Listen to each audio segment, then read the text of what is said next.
Hello friends, welcome back to my channel. તો મિત્રો, આજે આપણે બનાવશું ઘઉંના લોટની ચકરી. તો સૌપ્રથમ આપણે ઘઉંના લોટને એક વાસણમાં ચાળી લેવો. આ ઝીણો ઘઉંનો રોટલી બનાવવાનો જ લોટ છે.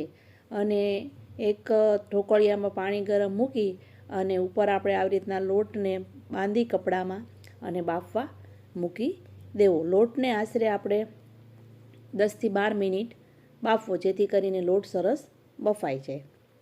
આપણો લોટ હવે બફાઈ ગયો છે, તો હવે આપણે તેને હાથેથી ક્રશ કરી નાખીશું. લોટ સરસ રીતના ક્રશ થઈ જાય પછી આપણે તેને ચાળણીની મદદથી આ લોટને સરસ ચાળી લઈશું, જેથી કરીને એકેય ગાંઠા રહે નહીં અને લોટ જેવો સરસ બની જાય.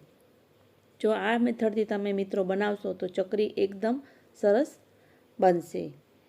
અને આ ઘઉંના લોટની ચકરી નાના છોકરાઓને લંચ બોક્સમાં પણ આપી શકીએ છીએ અને આપણે કાંઈ પણ દિવાળી કે સાતમ આઠમ તહેવાર હોય ત્યારે પણ આપણે બનાવી શકીએ છીએ. અને હવે સ્વાદ પ્રમાણે આપણે તેમાં મીઠું પણ એડ કરી દઈશું. અને સાથે લાલ મરચું પાવડર, હળદર, સફેદ તલ આ બધું એડ કરી દેવાનું છે.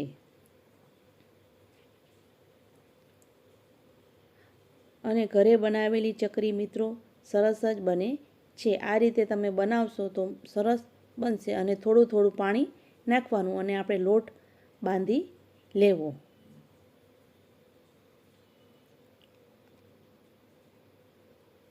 જરૂર પડે તો 1 થી 1.5 ચમચી આપણે સિંગ તેલ છે તે આપણે મોણ પણ એડ કરી દેવું.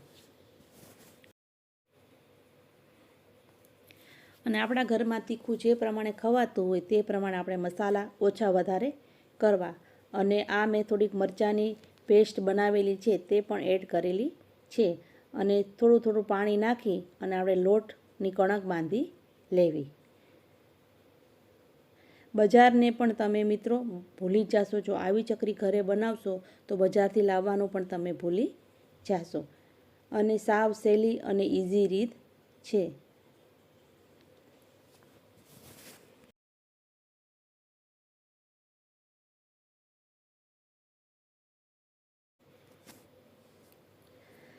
આપણો લોટ હવે સરસ બંધાઈ ગયો છે. તો હવે આપણે એક પિત્તળનો સંચો આવે છે તેમાં આપણે ચકરીનું જે આવે છે તે એડ કરવાનું.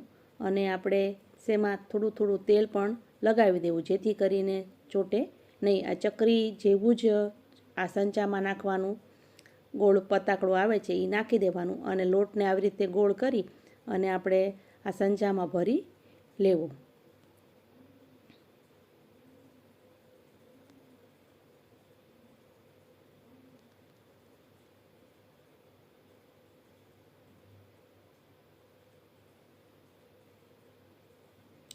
બંને સાઈડ તેલ લગાવી અને આપણે ચકરી હવે પાડી લઈશું. થાળી નીચે રાખી અને આપણે ગોળ ગોળ સંચાને ફેરવવાનો, જેથી કરીને તે ચકરીમાંથી નીકળશે. અને આપણે પછી તેને રાઉન્ડ રાઉન્ડ કરી અને પેપરમાં કે કોઈ પણ વાસણમાં રાખી દેવું. અને પછી આપણે એને ગરમ તેલમાં તળીશું. આ આપણી કાચી ચકરી હવે તૈયાર છે. આવી રીતે બધા લોટમાંથી આપણે બનાવીશું.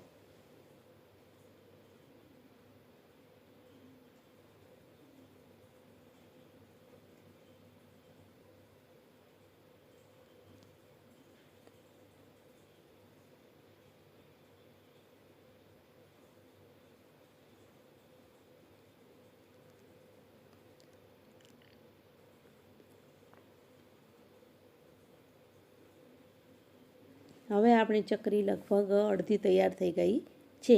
તો હવે આપણે એક ગરમ પેનમાં તેલ ગરમ કરવા મૂકી દીધું હતું અને તેને વારા પરથી આપણે ધીમા ગેસે ચકરીને તળી લઈશું, જેથી કરીને આ ચકરી છે એ ક્રિસ્પી તો બનશે જ પણ સાથે સ્વાદમાં પણ સરસ લાગશે. ધીમે ધીમે આપણે આ તેલમાં એડ કરવાની. અને હવે આપણી ચકરી પણ તળાઈ જવા આવી છે. તો હવે આપણે તેને એક વાસણમાં કાઢી લઈશું. જો મિત્રો મારી ચેનલ તમે આ સબસ્ક્રાઈબ ન કરી હોય તો પ્લીઝ સબસ્ક્રાઈબ કરી દેજો અને બેલ આઇકન દબાવવાનું પણ ભૂલતા નહીં, જેથી કરીને મારા નવા વિડીયો તમને તરત દેખાઈ જાય. પ્લીઝ મિત્રો આ ચેનલને લાઇક, શેર અને સબસ્ક્રાઈબ જરૂર કરી દેજો.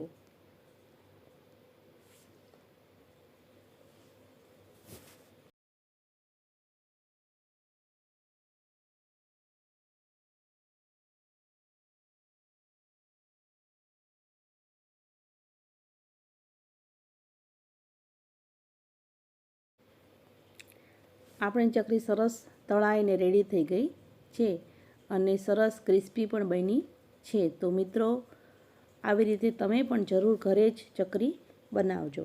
Thank you very much for watching video.